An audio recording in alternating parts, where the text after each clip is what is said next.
Hi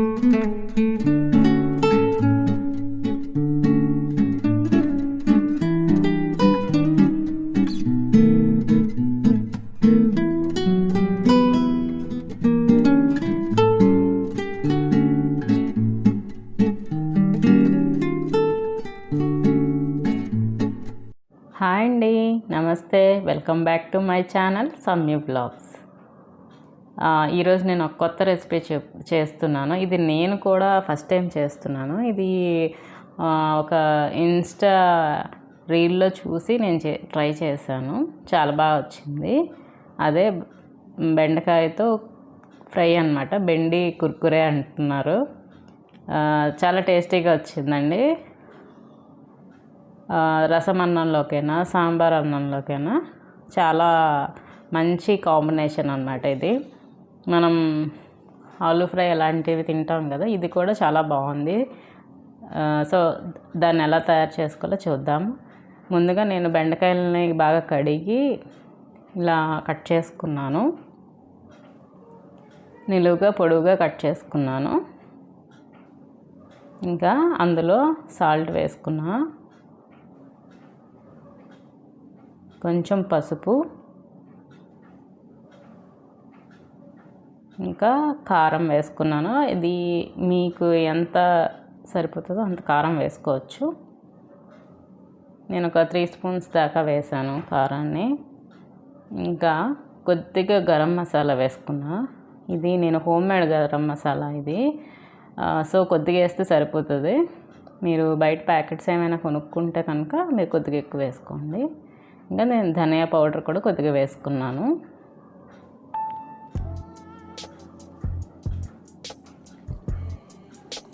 ఇంకా దీంతో పాటు కొద్దిగా పల్లీలు ఉంటే బాగుంటుందని చాలా కొద్దిగా వేసుకున్నాను పల్లీలు కూడా. దాంతోపాటు నేను ఒక 3-4 స్పూన్స్ దాకా శనగపిండిని కూడా వేసుకున్నాను. అంటే ఇక్కడ 2 స్పూన్స్ వేసాను కానీ తర్వాత మళ్ళీ కలుపుకున్నానండి. సరిపోలేక మళ్ళీ కలిపాను శనగపిండి. ఒక 4 స్పూన్స్ దాకా పట్టింది. ఇంకా కొద్దిగా వరిపిండి కూడా యాడ్ చేసుకున్నాను. అయితే ఇలా కలుపుతుంటే నాకు పొడిగా అనిపించింది. సో లైట్గా వాటర్ చిలకరించుకొని కలిపాను. అప్పుడు ఈ శనగపిండి మొత్తం ఆ బెండకాయకి బాగా పట్టుకుంది అన్నమాట. ఇక్కడ మీరు కొద్దిగా టేస్ట్ చూసుకొని సాల్ట్ కారం సరిపోకపోతే ఇక్కడ మళ్ళీ యాడ్ చేసుకోవచ్చు. ఇంకా బాగా కలుపుకున్నాను.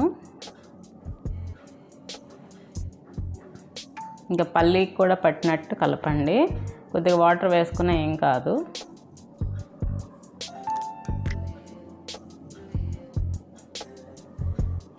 ఇలా కలిపి పెట్టుకున్నాను. ఇంకా పక్కనే స్టవ్ మీద నేను ఆయిల్ హీట్ చేసుకుంటున్నాను. ఆయిల్ బాగా వేడెక్కాక కొద్దిగా సిమ్లోనే పెట్టి మరియు ఇలా విడివిడిగా వచ్చేటట్టు వేయండి పకోడీలాగా. అలా వేస్తే బాగా క్రిస్పీగా వస్తున్నాయి. కొద్దిగా మీడియం ఫ్లేమ్ అయినా పెట్టుకోండి, మరి హై ఫ్లేమ్లో అయితే వద్దు. మీడియం ఫ్లేమ్లో పెట్టి కొంచెంసేపు బాగా ఫ్రై చేస్తే అది లోపల వరకు కూడా బాగా ఫ్రై అయ్యి బాగా క్రిస్పీ వచ్చిందండి. తింటున్నప్పుడు బాగుంది.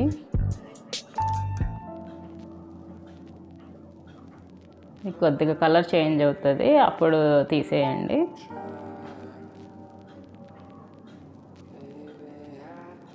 నేను ఫస్ట్ టైం చేస్తున్నాను, ఎలా వస్తాయో అనుకున్నాను కానీ చాలా బాగా వచ్చింది. ఎప్పుడు ఆ బెండకాయ ఫ్రై ఇలా గ్రేవీ కర్రీసే కాకుండా ఇలా కూడా ట్రై చేయండి. అప్పుడప్పుడు డీప్ ఫ్రై తిన్నా కూడా ఏమీ అవ్వదు, మనకి మంచి ఆయిలే వాడతాం కాబట్టి. ఇంకా నెక్స్ట్ బ్యాచ్ కూడా వేసుకుంటున్నాను. ఇలా సపరేట్గా చేయండి, లేకపోతే అంతా ఒక ముద్దలా పడిపోతే మళ్ళీ తీసుకోవడం ఇబ్బంది అవుతుంది, సరిగా ఉడకదు కూడా. ఇలా సపరేట్ పకోడీలాగా చిన్న చిన్న పీసెస్ లాగా వేస్తే బాగా ఫ్రై అయ్యి క్రిస్పీగా వస్తున్నాయి అన్నమాట.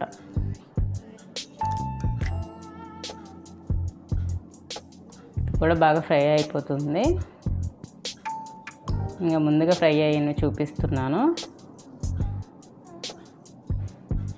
ఇంకా అంతా అయిపోయాక ఇది ఫైనల్గా చాలా బాగా వచ్చింది. మీరందరూ కూడా తప్పకుండా ట్రై చేయండి. మా హస్బెండ్ ఇంకా మా బాబు కూడా చాలా బాగా తిన్నారు. కొంచెమే ఉంటే నేను బెండకాయలని ఇంకా అది కర్రీ ఏం చేస్తామని ఇలా ట్రై చేశాను. చాలా బాగా వచ్చింది.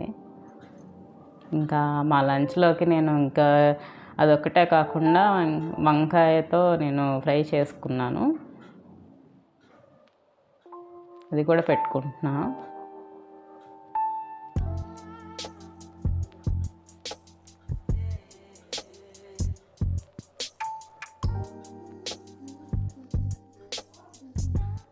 ఇప్పుడు చేసుకున్న బెండకాయ ఫ్రై అండి ఇది, బెండకాయ కుర్కురే.